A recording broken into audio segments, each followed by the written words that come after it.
Olá, assombrados! Eu sou Ana Paula e vou contar vários relatos para vocês nesta coletânea de relatos de hoje. E aí, tudo bem? Eu espero que sim, que esteja tudo bem. Já vou pedindo para você deixar um like neste vídeo. Se gosta do canal, se curte os relatos, deixa o seu like. Se inscreva no canal se por um acaso ainda não for inscrito. E também tô com outro canal, com mais um canal que se chama Conto pra Ana. Pra quem não sabe, Conto pra Ana. O link tá aqui na descrição deste vídeo, tá? Então vai pra lá também se você tem ou quer ouvir relatos sem sobrenatural. São histórias de vida, histórias de romance, histórias tristes, histórias inspiradoras. É bem legal também. O foco principal não é o sobrenatural, não são as assombrações, tá? De vez em quando pode ter alguma coisinha ou outra, assim, uma intuição, um fantasminha aqui e ali te alertando, mas assim, o foco principal da história não é a assombração. Beleza? Então, se você tem uma história, também manda pra lá, pro Conto pra Ana. Ok? Mas aqui a gente tem muita assombração. E vamos lá pro primeiro. Lembrando que todos os relatos aqui já estão com os nomes trocados, beleza? E o primeiro deles é este daqui, As Duas Meninas da Orla. É um moço que nos conta. Olá, Ana, esse relato aconteceu comigo à noite, na orla de uma praia no interior do Rio. Espero que gostem e bora pro relato. Era noite quando resolvi caminhar pela orla quase deserta. O vento soprava forte, trazendo a maresia, e as ondas quebravam pesadas na areia escura. A iluminação dos postes era falha, deixando trechos da calçada mergulhados em sombra. Seguia sem rumo quando avistei mais adiante um homem curvado empurrando um carrinho de ferro enferrujado. O ranger das rodinhas quebrava o silêncio da noite. Era um catador de recicláveis, solitário, vasculhando os restos esquecidos da cidade. Eu olhei para a praia e parei abruptamente. Na areia, duas meninas de vestido branco caminhavam lado a lado como se deslizassem. Tinham os cabelos longos e molhados, e estavam tão próximas da água que a espuma das ondas quase tocava seus pés. O estranho era o silêncio. Não havia risadas, nem passos, nada além da imagem delas sob a luz fria da lua. Eu acelerei o passo até o catador e perguntei: Moço, o senhor viu aquelas duas meninas que estavam andando ali na areia, perto de você? Ele me fitou com olhos cansados, o rosto sulcado pela vida dura. Meninas? Disse, franzindo a testa. Aqui? Agora? Não, filho, aqui não tem ninguém. Mas eu vi, eu insisti, apontando para a praia. Elas estavam bem ali, olhando para o mar. O homem suspirou fundo, como quem carrega um segredo, e disse: Escuta, eu passo por aqui todas as noites. Se tivesse gente, eu teria visto. Mas, se for o que eu tô pensando, melhor você não procurar. Antes que eu pudesse perguntar o que ele queria dizer com aquilo, ele empurrou o carrinho e seguiu adiante. O barulho metálico se misturando ao vento. Eu olhei de novo para a praia, as meninas já não estavam mais lá. Nenhuma pegada, nenhum sinal. Apenas a areia lisa, varrida pelo mar. Continuei andando, inquieto, e então eu ouvi uma risadinha leve, distante, carregada pelo vento. Meu coração disparou. Eu olhei em volta, mas não havia ninguém. A sensação era de estar sendo observado. Naquela noite eu não consegui dormir. No dia seguinte, curioso, perguntei a um pescador velho ali sobre o que havia visto. Ele me encarou em silêncio e depois contou. Há muitos anos, duas irmãs morreram afogadas nessa praia. Dizem que às vezes aparecem andando juntas, sempre de branco, olhando para o mar, como se ainda procurassem o caminho de casa. Eu engoli seco, o catador sabia. Ele apenas não quis me dizer. Bom, desde aquela noite nunca mais caminhei sozinho pela orla de madrugada. Mas às vezes, quando o vento sopra mais forte e o mar avança até a calçada, eu ainda consigo ouvir, misturado ao barulho das ondas, o eco distante de duas vozes infantis rindo na escuridão. Menino, mas coitada das meninas! Poxa, ser criança, se morrer ali, ainda estão ali. Não tem nada assim, alguma coisa para se fazer para essas meninas se encaminhar. Que dó, não pode, gente. Criança assim, ali. Mas será que era criança mesmo? Será que eram elas mesmo? Será que era. Ou era outra coisa? Ah, não sei, é constante ali ou seria uma impressão? E não assim, o espírito delas de fato, mas uma impressão no local. Mas sempre de branco, com cabelo molhado, né? Bom, sei. Tadinhas. Bom, próximo relato. Um espírito se mostrou no espelho. Ixi, espelho. É uma moça que nos conta. Olá, Aninha e Assombrados. O meu nome é Fulana e eu sempre quis escrever isso. E hoje, depois de anos acompanhando o canal, eu vou finalmente contar um dos muitos relatos que tenho. Comecei a assistir o canal anos atrás, buscando aquele conforto do tipo não tô sozinha vendo assombrações. Mas acabei nunca compartilhando as minhas experiências, então aí vai. Para contextualizar, a minha mãe carnal é mãe de santo, então sempre tive contato com a espiritualidade. Histórias estranhas? Tenho de monte. Mas existem duas em especial que me marcaram muito e foram assustadoras de verdade. Foram as únicas vezes em que eu vi coisas com tanta clareza que me fizeram duvidar da minha própria sanidade, de tão vívido e real que foi. Eu vou começar com a mais leve. A outra, bem pesada, eu envio depois. Ah, os nomes estão todos trocados, ok. Quando eu era mais nova, por volta aí de uns 12 anos de idade, eu adorava ir para casa da minha avó com os meus primos. Fazíamos aquela bagunça de fim de semana que deixava a avó de cabelo em pé. Era comum, na hora de dormir, esticarmos colchões no chão da sala. Primos dormindo no sofá ou na cama com a nossa avó, o lugar mais disputado entre os netos. Mas esse posto de dormir com a avó na cama era meu e da minha prima, as únicas meninas. Como éramos as princesinhas da vovó, sempre dormíamos na cama dela com ela. A casa era pequena e ficava organizada assim. Meus primos dormiam juntos na sala. Nossos pais, na verdade os pais de todos os primos ali, ficavam no outro quarto. E eu e minha prima Bianca dormíamos na cama com a vovó. A minha avó dormia na ponta, eu no meio e a Bianca na outra ponta. Atrás da cama da minha avó havia espelhos do teto ao chão. Minha avó era cabeleireira e quando fechou o salão, para focar em outras coisas, ela não quis jogar os espelhos fora e colocou como decoração na parede, atrás da cama. Péssima ideia, Ana. Bom, já estávamos deitadas para dormir, eu no meio, estava de costas para minha avó, cochichando e rindo com a Bianca, pois a minha avó já estava dormindo, estava roncando, coitada.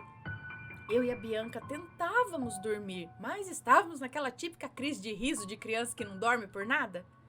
Ah, esqueci de pontuar que eu e a Bianca estávamos cobertas até o rosto, porque o quarto estava escuro e sempre fomos medrosas. Nossa mediunidade sempre nos assustou, sabe? Então, era normal ficarmos com os rostos cobertos pelo lençol. Mas não como um casulo, senão a gente ia morrer de calor no Rio de Janeiro, né? Era só cobrindo o rosto assim mesmo. Depois de alguns minutos cochichando e rindo, o quarto ficou frio. E um arrepio sem motivo algum subiu pela minha espinha. Ficamos em silêncio por um tempo. Eu até pensei que a Bianca tinha dormido e que eu estava sozinha sentindo aquela sensação estranha. Então a Bianca falou algo que me gelou de vez. Ela disse: Fulana, para de mexer no meu cabelo agora. É sério, eu quero dormir. Ana, minhas duas mãos estavam embaixo do cobertor. Na hora me deu uma vontade de chorar. Eu segurei as mãos da Bianca por baixo do lençol e falei: minhas duas mãos estão aqui. Ela me respondeu chorando baixinho, quase sussurrando: tem alguém mexendo no meu cabelo. Lembra que eu falei dos espelhos atrás da cama? Pois é. Não sei por que raios eu achei que seria uma ótima ideia inclinar um pouquinho a cabeça para trás e olhar para o espelho. Foi instintivo, eu nem pensei. Minha prima foi mais corajosa. Ela puxou o cobertor e quis olhar de verdade. E nós vimos exatamente a mesma coisa. Ana, bem ali, de pé, ao lado da minha prima, estava uma figura encapuzada, com cara de caveira. Sim, uma caveira! E passando um braço por cima do corpo da Bianca. Não tinha nada além de osso ali. Não tinha o resto do braço, sabe? Era osso. Aí, Aninha, foi um Deus nos acuda. Eu e a Bianca demos os gritos mais altos de nossa vida. Minha avó estava deitada atrás de mim e no desespero de acordá-la para acender a luz, porque não conseguíamos nem nos mexer direito, eu dei uma bundada nela. A coitada caiu da cama, catando cavaco. Apavorada com os nossos gritos, tadinha da avó. Aquele dia testou o coração dela, viu? Bom, minha avó acendeu a luz e com os gritos de desespero, todo mundo que estava na casa veio correndo. Eu e a Bianca sentamos na cama e ficamos longos minutos chorando, tremendo, passando mal mesmo, sem conseguir falar. Depois de muita água com açúcar, conseguimos explicar o que vimos. Minha mãe e minha avó disseram que se tratava da entidade Exu Caveira. Minha mãe imediatamente abriu o jogo de búzios para ver o motivo dele ter aparecido. No jogo, revelou que ele estava quebrando uma demanda enviada para a casa da minha avó. Ou seja, ele estava ali para proteger.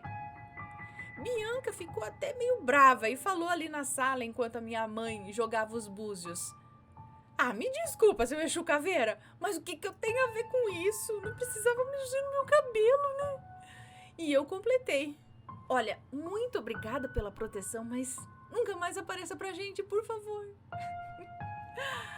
Minha mãe explicou que por sermos novas, provavelmente a demanda que mandaram estava caindo em cima da gente, pois na época não éramos de fato iniciadas na religião como todo o resto da família. Isso explicaria por que ele estava com aquele braço, se é que posso chamar assim, esticado assim por cima da Bianca. Ele estava tirando as demandas de cima dela. A minha avó carrega essa entidade e às vezes incorpora ele. Sempre que minha avó está incorporada, eu ainda fico meio assim, com um certo medinho. Porque até hoje, 15 anos depois do acontecido, eu lembro exatamente do capuz preto e do rosto de caveira. Lembra que eu falei que o lugar na caminha da minha avó era o mais disputado? E todos os netos queriam? Depois disso, ninguém nunca mais quis dormir com ela. Olha, eu tenho muito respeito a todas as entidades e muita gratidão por suas proteções. Mas depois disso, eu sempre peço para que nenhuma entidade se mostre para mim. Fica cada um no seu plano espiritual e ninguém mais sai traumatizado. Foi isso, Ana. Bom, um beijo pra você, muito obrigada. Ai, menina, eu te entendo, porque assim, tudo bem, a proteção, tá? Mas assim, eu falo que qualquer coisa acho que aparecer, a gente fica com medo. Ai, seja proteção, não, porque eu fico assim, pô, tá aqui no meu quarto. E agora ainda mais assim, numa caveira, né? É um pouquinho assustador. Mas entendi, ele estava ali tirando o que havia de ruim. Era a entidade da sua avó mesmo, então ele estava ali protegendo, né? Ai, ai, mas é compreensível. Próximo relato, a estrada vazia. É um moço que nos conta. Olá, Ana, Matheus e assombrados, o meu nome é fulano. O que eu vou contar hoje aconteceu há mais de 10 anos. E aqui vai o relato. Na minha cidade, antigamente, havia ônibus de linha para viagens interurbanas, mas todas as viagens dentro da cidade eram feitas de Kombi. No entanto, lá na década de 2000, a cooperativa que fazia essas viagens decidiu trocar todas as Kombis por vans. Meu melhor amigo trabalhava em uma dessas cooperativas. E eu não sei exatamente como é que funcionou, mas eles compraram as vans em São Paulo. E cada motorista teve que buscar a sua e trazê-la dirigindo até aqui. Nós moramos em uma cidade de Pernambuco. Esse meu amigo era o cobrador na época, mas o motorista dele não pôde ir por algum motivo. Então ele me chamou para ir com ele, revezando a direção, já que a viagem demoraria uns 4 dias. Havia algumas questões a considerar, né? Nós não conhecíamos a estrada, minha carteira de habilitação não me permitia dirigir veículos com mais de 8 lugares, minha mãe me proibiu terminantemente de ir, justamente por conta do perigo. Nós não estávamos com muito dinheiro, então teríamos que nos virar para comer e dormir na estrada. Ou seja, era um convite irrecusável. Uma oportunidade imperdível. Bom, consegui comprar uma passagem para ir de madrugada e cheguei algumas horas depois do meu amigo. Ele resolveu toda a questão da papelada e partimos. Alguns dos outros motoristas tinham decidido viajar durante a noite e descansar durante o dia. Nós ponderamos sobre isso, mas preferimos viajar durante o dia mesmo. Por isso não estávamos acompanhando os outros, e esse foi um grande erro. O relato ocorreu pouco tempo depois de sairmos da cooperativa, antes mesmo de deixarmos o estado. Seguimos o mapa e pegamos uma estrada em um ambiente mais rural. Eu não conhecia o caminho na época e nem conheço agora, então eu não sei muitos detalhes. Em certo momento, paramos para fazer xixi na beira da estrada. Eu parei perto de um arbusto e vi várias pedrinhas parecidas com conchas de cor cinzenta. Só por distração eu fui pisando e quebrando todas elas. Talvez isso não tenha relação, mas depois de quebrar algumas, eu senti um arrepio e um mal-estar, como se não devesse ter feito aquilo. Mesmo assim, continuei pisando nas pedrinhas, né? Voltei para a van arrepiado de verdade. Bom, meu amigo também estava com uma sensação estranha. Ele disse para partirmos logo, porque estava sentindo algo errado. Nós aceleramos o veículo, mas a estrada foi ficando cada vez mais estranha. Ainda parecia uma rodovia, mas primeiro as casas começaram a se afastar. Depois as árvores rarearam, ficou raro ver uma árvore ou outra. Em pouco tempo a estrada se resumia a um descampado de cada lado e um caminho reto a perder de vista. Pelo mapa, logo deveríamos chegar a uma curva, mas isso não aconteceu por muito tempo. Quanto mais dirigíamos, mais estrada parecia haver. O dia avançou, chegamos a perceber o sol a pino, como se já fosse meio-dia, mas não havia nada nem ninguém na estrada. Primeiro fizemos piadas sobre isso, mas depois nós ficamos mais assustados e silenciosos. Acho que ficamos horas naquele percurso totalmente em linha reta. Depois de um tempo, nem tínhamos coragem de conversar, nós mantínhamos os olhos fixos à frente, esperando alguma alteração, mas nada acontecia. Meu amigo parou o carro e disse: "A gente pegou o caminho errado, não é possível." Eu olhei o mapa novamente para tentar identificar o erro, mas não conseguimos nem saber onde estávamos. Pensei em ligar para alguém, mas os celulares estavam sem sinal. Isso não era estranho, porque acontece em muitas estradas. E na época nós não tínhamos smartphones, tá? Apenas celulares comuns para ligação, SMS, essas coisas.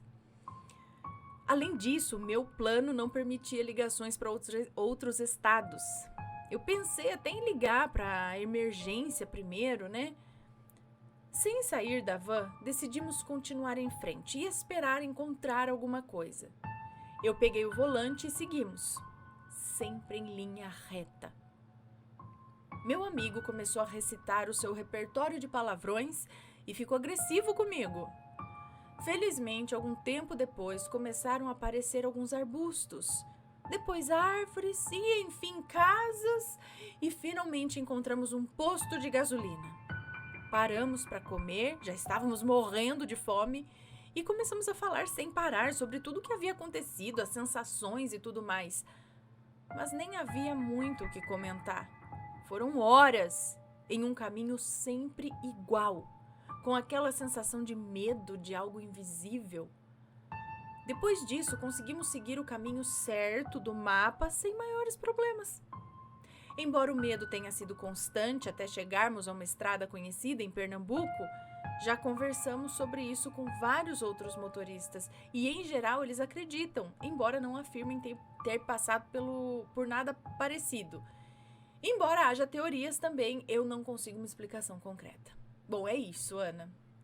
Um beijo pra você, obrigada. E a gente vê relatos aqui, né, de estradas que parece que não tem fim, ou chega num ponto que parece que era o fim, aí era o começo de novo, os negócios doidos assim.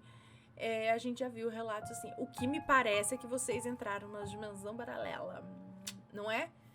Parece aquelas histórias desse tipo, porque não tem muita explicação. Ou era tóxico aquele, mas vocês dirigiram, gente, reto, sem nada. Sei lá, me parece muito coisa de outra dimensão. Muito interessante. Próximo, e se você já passou por algo parecido, manda um relato pra gente, combinado? Então vamos pro próximo relato, que é, na verdade, os 3 próximos relatos são da mesma moça. As 3 próximas histórias são da mesma moça. E este daqui é Entre o Silêncio do Sótão.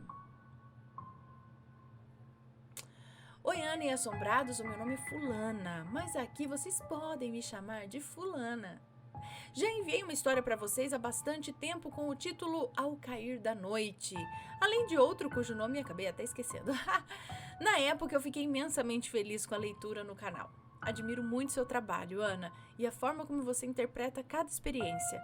Eu acompanho o canal há anos e percebo que a cada dia suas interpretações ficam ainda melhores. Muito obrigada. Hoje trago 3 relatos meus. Eles são mais curtos, mas igualmente marcantes. Já adianto que todos os nomes citados foram alterados para preservar a identidade das pessoas. Leia com calma e eu espero que goste. Bom, Ana, desde a época do meu primeiro relato, muitas coisas aconteceram na minha vida, inclusive na minha vida espiritual. Para contextualizar, eu sou natural de João Pessoa, na Paraíba, e em 2014 eu me mudei para Santa Catarina. Já faz quase 11 anos que eu moro aqui. Confesso que ficar longe da minha cultura não tem sido fácil. Até hoje não me acostumei totalmente com as pessoas e com esse lugar, mesmo depois de tanto tempo. Quando eu vim pra cá, estava junto com a minha mãe, vou chamá-la aqui de Mari, do meu pai, o Pateta, e do meu irmão, o Sami. Naquela época, os meus pais estavam prestes a se separar, após 12 anos de casamento. Eu detestei a ideia no começo, mas hoje eu entendo que a separação foi a melhor coisa que poderia ter acontecido para nós. Antes da mudança, minha avó, Nina, mãe da minha mãe, já morava em Santa Catarina com o esposo dela, que vou chamar aqui de indigente. Eles trabalhavam em uma empresa de pescados na cidade. Como meus pais não tinham emprego nem casa, nós fomos morar com eles. E assim ficamos por uns 5 anos. O problema é que o Pateta, como sempre foi mimado e sem disposição para enfrentar dificuldades, não aguentou nem 3 dias. Voltou correndo para Paraíba, deixando a minha mãe sozinha com 2 crianças em um lugar totalmente novo. Para se justificar, ainda espalhou que havia sido expulso por ela, colocando a culpa da separação em cima dela. Com o tempo, Pateta passou a atormentar a minha cabeça e a de Sami, inventando histórias e falando mal da minha mãe.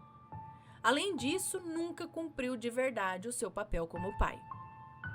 Eu, Mari, Sami, Nina e Indigente morávamos em um kitnet pequeno e cheio de mofo. Ficamos 2 anos ali até conseguirmos nos mudar para uma casa maior no mesmo bairro.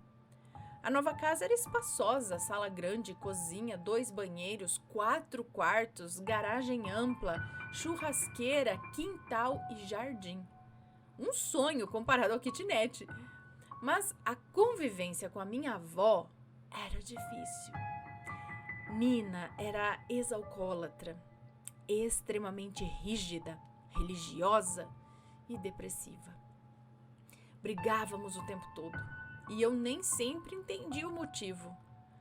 A casa, apesar de clara e arejada, ela tinha uma energia estranha. As paredes tinham manchas de mofo também. As paredes tinham manchas de mofo e o quarto da minha avó parecia sempre gelado e pesado. Ao lado morava um casal de idosos. A senhora costurava na garagem e eu conseguia ouvir a máquina porque o nosso quarto ficava colado ao dela. Mesmo com vários cômodos, eu dormia no mesmo quarto que a minha mãe e o Sami. Como a minha mãe trabalhava até de madrugada na empresa de pescados, muitas vezes nós ficávamos sozinhos. Eu tinha dificuldade para dormir, o Sami não.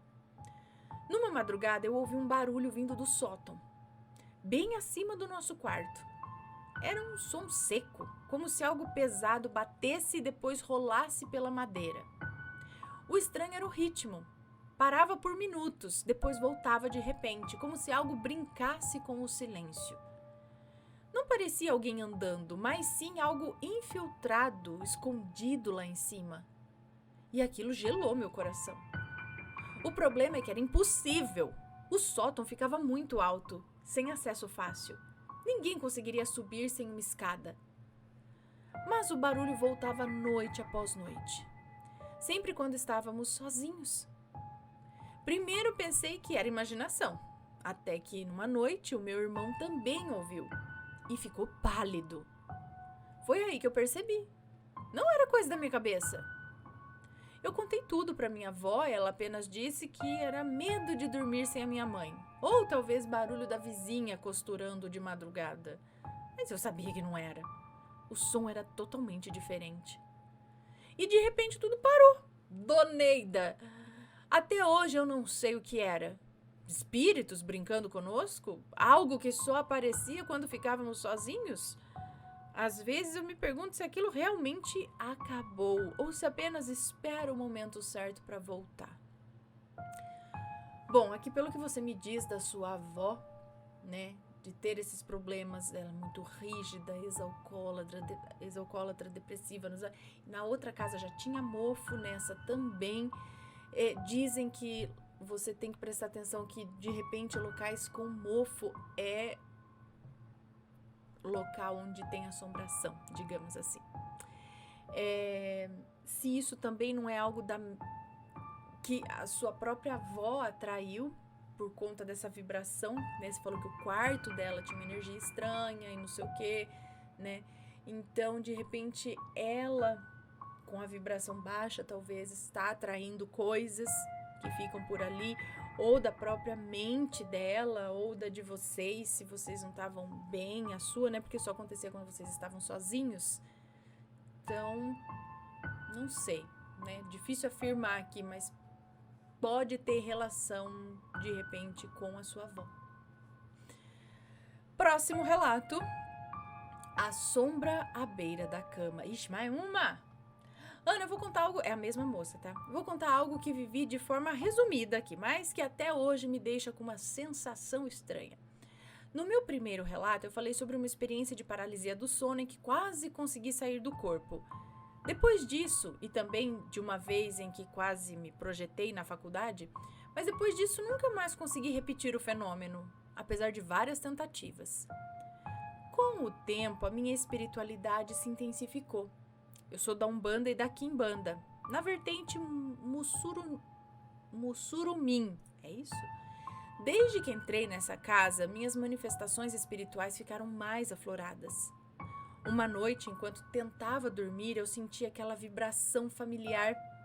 O corpo estava pesado, mas a mente desperta. Eu estava consciente, sentia tudo ao meu redor e conseguia abrir os olhos. E foi então que eu vi. Na beira da cama, perto dos meus pés, havia uma sombra escura. Ela flutuava, mas tremia como se estivesse falhando. Ai, que legal! Era densa, mas instável. Um frio percorreu meu corpo e instintivamente eu chamei pela minha pombagira.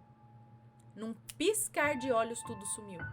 Acordei sozinha no silêncio do quarto, mas a sensação de que alguém esteve ali nunca foi embora.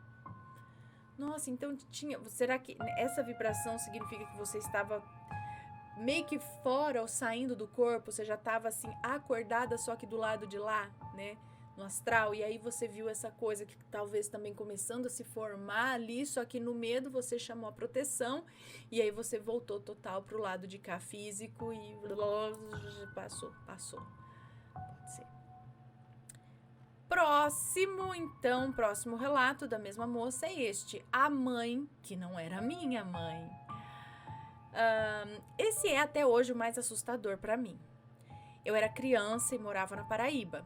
Dormia no quarto dos meus pais, talvez por medo, talvez por intuição. Naquela noite, custava dormir. Algo me dizia para não deitar de barriga para cima, mas cansada, fiquei assim mesmo. Entre o sono e a vigília, eu abri os olhos devagar. E eu vi, na porta do quarto, de novo, menina, na porta do quarto, de 4 no chão, estava minha mãe. Estava minha mãe, ou algo com o rosto dela. Imagina a cena, gente. Tinha um sorriso largo e diabólico. Os olhos eram enormes e brilhavam de forma doentia. E da cabeça nasciam chifres de bode retorcidos. Ai, credo! Para completar, usava a mesma saia vermelha que a minha mãe costumava vestir. A visão era tão errada, tão antinatural, que o meu corpo congelou. Então eu gritei. Meus pais acordaram assustados. Meu pai correu até a porta e acendeu a luz e não havia nada lá. Minha mãe me perguntava o que eu tinha visto, mas eu não conseguia falar. Como que eu vou explicar que aquela coisa tinha o rosto dela? No dia seguinte, ela insistiu, mas eu desconversei. Como contar que eu vi a minha própria mãe transformada em algo tão profano e aterrorizante? Ana e assombrados, aquilo foi apenas um pesadelo infantil? Ou algo disfarçado de mãe me visitou naquela noite? Bom, pessoal, esses foram mais alguns dos meus relatos. Eu espero que tenham gostado.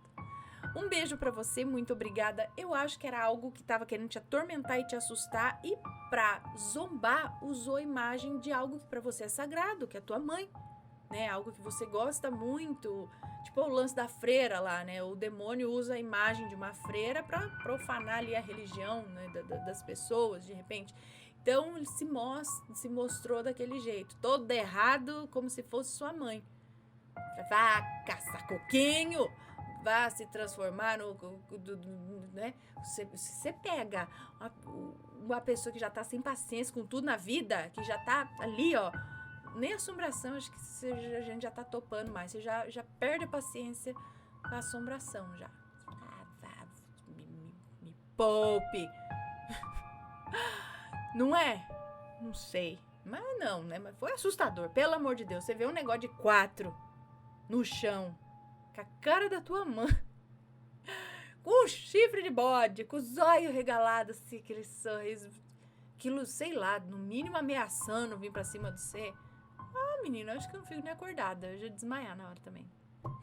Desmaiar. Ela gritou, ainda não conseguiu gritar. Quando não consegue? Quando paralisa? E o bicho tá lá, às vezes o bicho começa a vir. O que faz?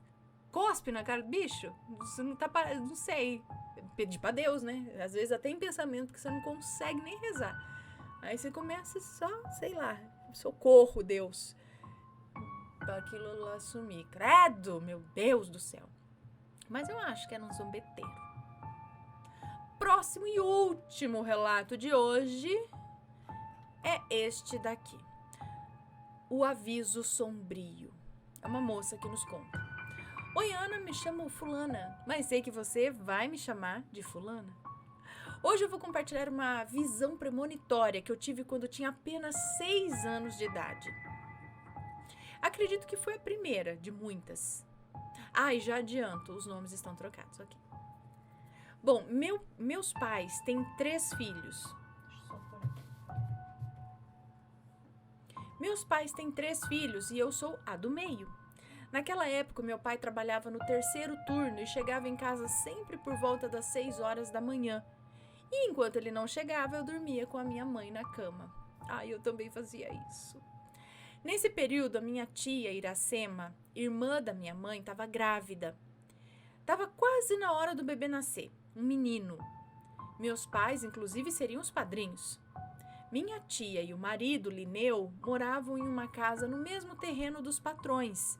Um casal muito rico, um empresário e sua esposa. Essa informação é importante para entender o que aconteceu depois. Numa noite, eu acordei de madrugada e comecei a ter uma visão. Lembro como se fosse hoje. Parecia que um telão havia se acendido assim na parede do quarto dos meus pais. Olha, eu vi um menino pequeno correndo desesperado, fugindo de alguém. Atrás dele vinha um homem, mas eu só conseguia ver as suas pernas. E esse homem usava uma calça social. O que me assustou foi o que havia em sua mão. O homem carregava uma faca. Apavorada, eu comecei a gritar para minha mãe que o homem ia pegar o menino. Minha mãe acordou assustada, achando que eu estava sonhando, né? Ela correu e acendeu a luz do quarto. Só que aquela cena continuava bem diante de mim. Eu gritava pedindo para não deixarem o homem machucar o menino. Até que de repente eu vi a cena terminar de forma brusca e assustadora. Minha mãe me pegou no colo, me levou para fora do quarto e só então aquela visão parou. Eu estava em pânico e eu repetia que o homem tinha tirado a vida do menino. Minha mãe fez de tudo para me acalmar. Nós acabamos voltando a dormir, mas dessa vez com as luzes acesas. Poucas horas depois, quando meu pai chegou do trabalho, encontrou o irmão do meu tio Lineu esperando em frente de casa, muito preocupado. Ele pediu que o meu pai fosse com ele até a casa da minha tia, porque ela havia dado à luz em casa. E que ele explicaria tudo lá, já que naquela época não tínhamos telefone, né? Quando chegaram, a situação era desesperadora. Minha tia estava desacordada e o irmão do meu tio tentava ajudá-la. Meu pai saiu correndo para pedir socorro e foi então que no quintal encontrou meu tio, Lineu, tentando enterrar alguma coisa. E era o bebê. Menina?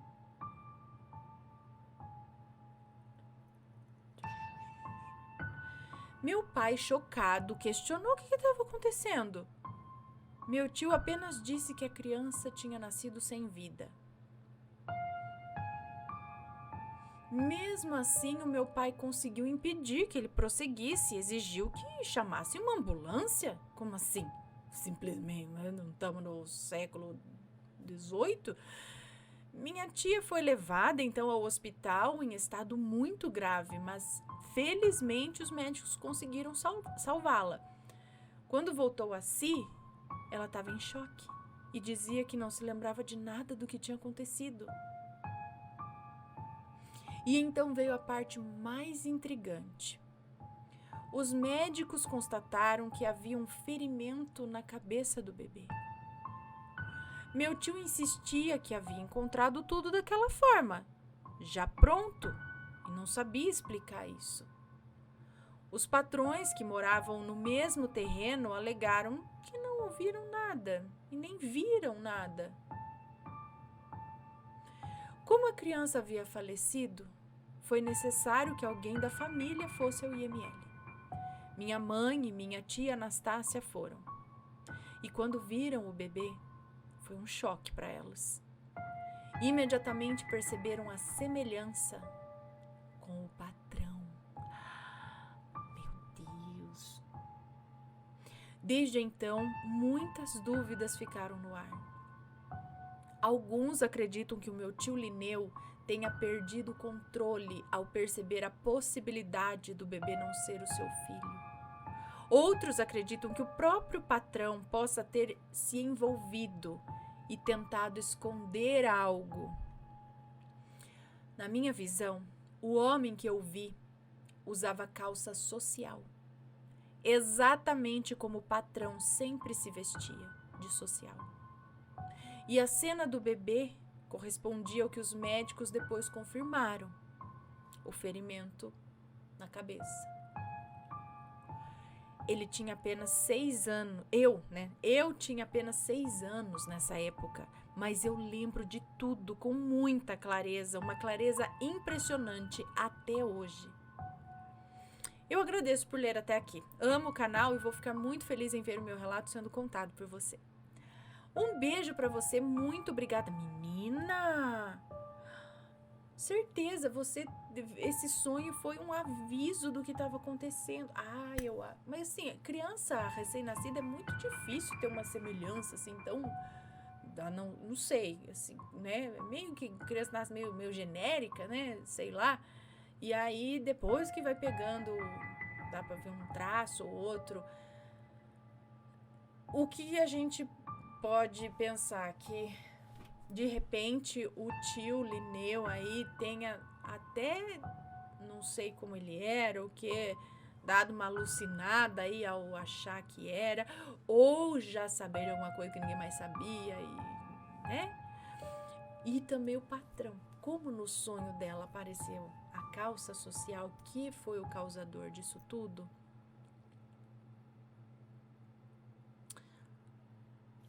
E a mãe não lembra de nada. Eu penso que se ela não foi induzida a, né, com algum medicamento, a desmaiar ali na hora, dormir, e aí foi tirada a criança, né? E